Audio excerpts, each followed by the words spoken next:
that which is night for everyone else is a daytime for a yogi. And that which is nighttime for a self-realized person is the nighttime for everyone else. So it's opposite. And we'll get to that in a sec. But before we explain the process of becoming weird, basically, we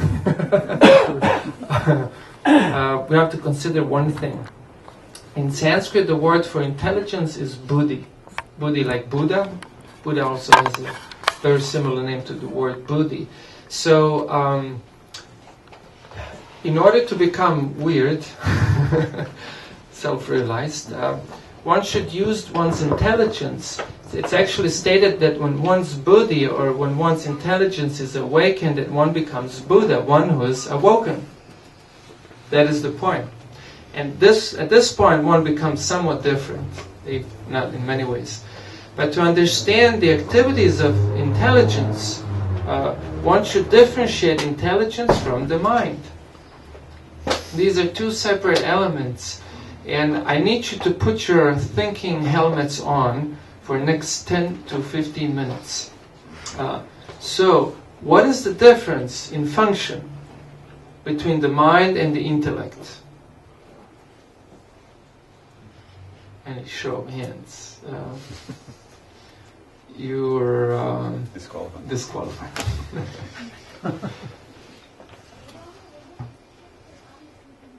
Mm-hmm.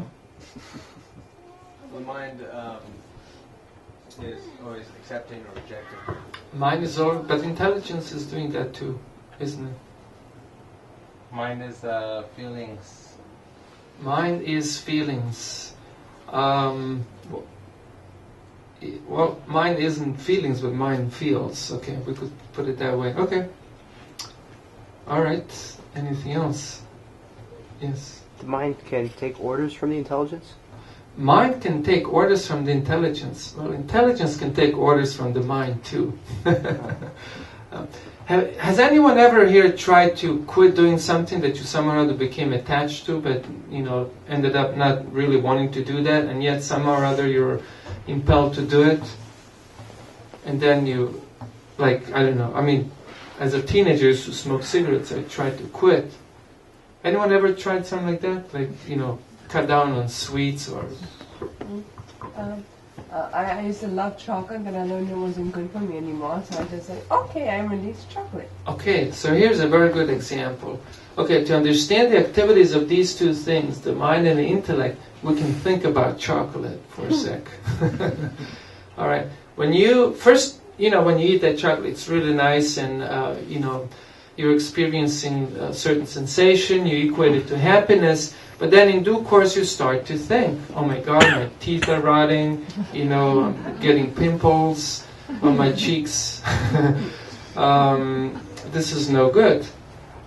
So right there, you have two things colliding or conflicting, crashing. You have a clash of two things. You have the clash of the mind, who just wants to enjoy the activity, because that's what mind likes to do. We enjoy things through the mind, okay? And then the intelligence is there to discriminate. The intelligence discriminates. This is good, this isn't good. Whenever we find ourselves doing this kind of analysis, whether it's good or not, this is our intellect speaking.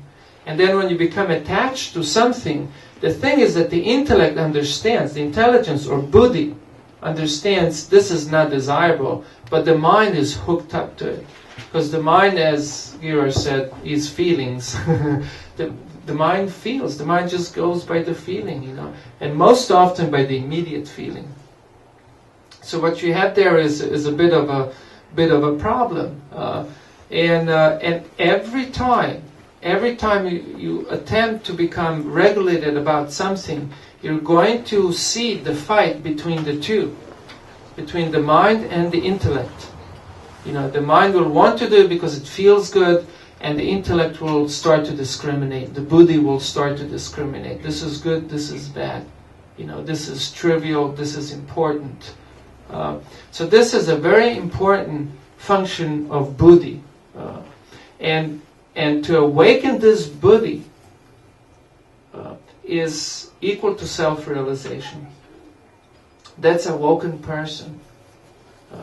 Because once we drop down on the platform of the mind where we just feel, oh, I like this or I don't like this. As soon as we speak in terms of likes and dislikes, we should understand that we have fallen down on the platform of the mind. And when we judge our activities or make decisions according to what's objectively better, then that means we're functioning on the platform of Buddhi or intelligence. And there's always a conflict between the two. So you'll never find yourself quite working on one or the other platform. So the intellect discriminates. That's the purpose of Buddhi. Discriminates good from bad, right from wrong, temporary from eternal, spiritual from not spiritual. So to discriminate is to be intelligent. Not like discriminate in a modern sense of a term, like, hey, you're discriminating. But ultimately we all discriminate all the time. And to the degree we're conscious human beings, to that degree we're going to discriminate like this. Now, the fact that we discriminate indicates that there is absolute reality. In other words, there's something in this world that is always as it is. And it is objectively so through all phases of time and all situations and circumstances. If this wasn't so, we could never really determine what is good and what is not good. So objectively, there is something which is eternally good and which is eternally wrong. And there are gradations of it. So to awaken the Buddhi to that extent, where we find things that are always good, is to become self-realized. So,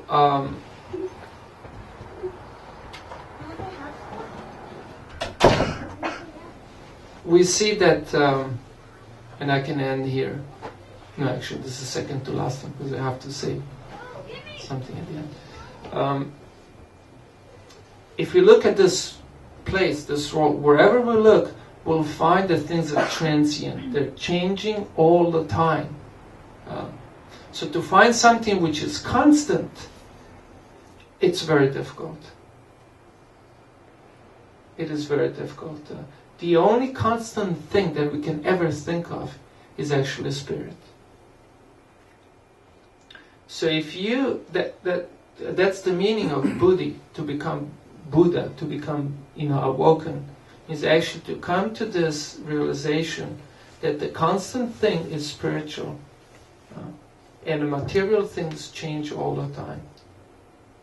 And therefore, to align oneself with the absolute truth constitutes morality, and not to be aligned with it is opposite. Like, people always have these issues. I mean, I'm 36 years old, and in these short 36 years, I've seen people debate on all kinds of issues.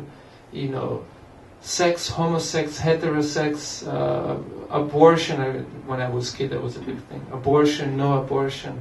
Like, what's moral, what's immoral. But ultimately, for one who's Buddha, one who's Buddhi or intelligence has been awoken, will see that moral or good, right thing, is that which is aligned with the absolute truth. And that which isn't is immoral, or in other words, not constitutional, not good, and eventually always leads to trouble. So to realize, to learn about one's own spiritual nature is imperative. Otherwise we live in an immoral situation. And moral and immoral basically means basic good and bad. to put it in a very plain words. And immoral means it's not going to work. And you're going to run into difficult situations time and time again, no matter how pretty and beautiful they may look initially. That's how important it is to become self-awakened, or awakened, self-realized, awakened. I'm mixing here terms. So, and the interesting thing in the Bhagavad Gita, Krishna says that once your buddhi is awakened, or the intellect is awakened, you'll become quite different. That which is a daytime for everyone else will be the nighttime for you. That which is a daytime for you will be nighttime for everyone else. You just become your whole system of values will change. So it really takes, in other words, in some ways one becomes unusual. But hey, I mean, it's ultimately worth it. The good thing. It's worth it, yeah. And there is one more thing. I printed it here so I can just read it. This is how these are some of the symptoms. These are the symptoms and the process by which one's buddhi can be awakened. This is one of the last verses of the second chapter of the Bhagavad Gita, and it says, a person who is not disturbed by the incessant flow of desires that enter like rivers into the ocean. You can imagine the ocean and then rivers pouring into the ocean. So you can imagine our minds, ourselves as an ocean, then desires keep pouring into us. Think about it. We're constantly desiring things. We cannot cease to desire. So desires are constantly pouring in. So that enter like rivers into the ocean, which is ever being filled, but is always still. It's always calm. You'll never see ocean get disturbed because rivers are pouring water in. So such a person alone can achieve peace, and not the one who strives to satisfy such desires. This is a symptom of buddhi. In other words, you don't care, it feels like it, or it doesn't feel great or whatever. But rather, is this good? Does this make sense? How does this fit in with the rest of the world? One should have constructed a philosophical picture that's consistent with our experiences of this world. Therefore, one will always think in terms, this makes sense, or this doesn't make sense. So therefore, this is good, this is not good. This is eternal, this is temporary, this is, illusion, this is illusory, this is real. And therefore, let the desires come, you just ignore. Desires come and go. But one who's situated in the intelligence, in the buddhi, is way better off. And the ultimate awakening of this buddhi makes one Buddha, self-realized. This is not only in the Gita, this is stated all over the place.